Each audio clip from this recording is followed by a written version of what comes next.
The Virginia-class submarine is one of the most advanced fast attack submarines ever produced for the U.S. Navy. Its missions require it to be underwater for months at a time. How does the sub replenish oxygen levels without ever going to the surface? The answer comes from the early 1800s, through the work of English chemist William Nicholson. Inspired by the electric battery, Nicholson experimented with placing battery leads in water. The result was a chemical reaction now known as electrolysis. This is a simple demonstration of electrolysis. I first have my water for the electrolyzer.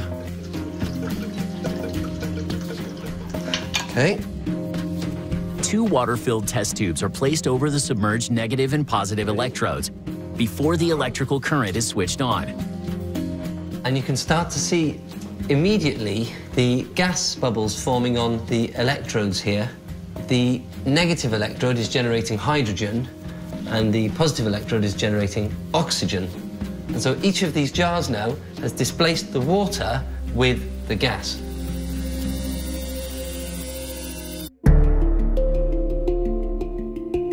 This reaction is caused by the positive and negative electrodes, attracting and separating the oxygen and hydrogen molecules in the water.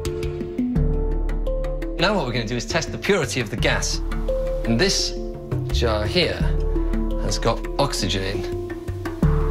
And if I blow this splint out, with the pure oxygen inside, it should glow. So there we have it. We've produced, in just a few seconds, enough oxygen to fill this test tube. What we need to do in a submarine is to scale up this whole process to provide enough oxygen for all the submariners deep beneath the waves.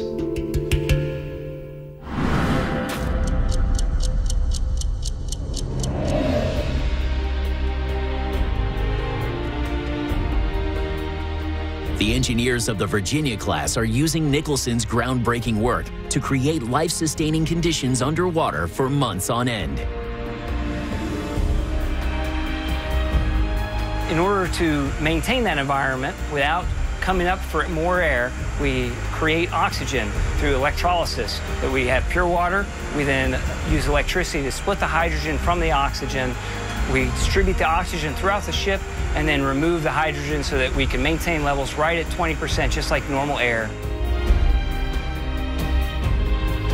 The U.S. Navy's advanced integrated low-pressure electrolyzer can create over 200 cubic feet of oxygen per hour.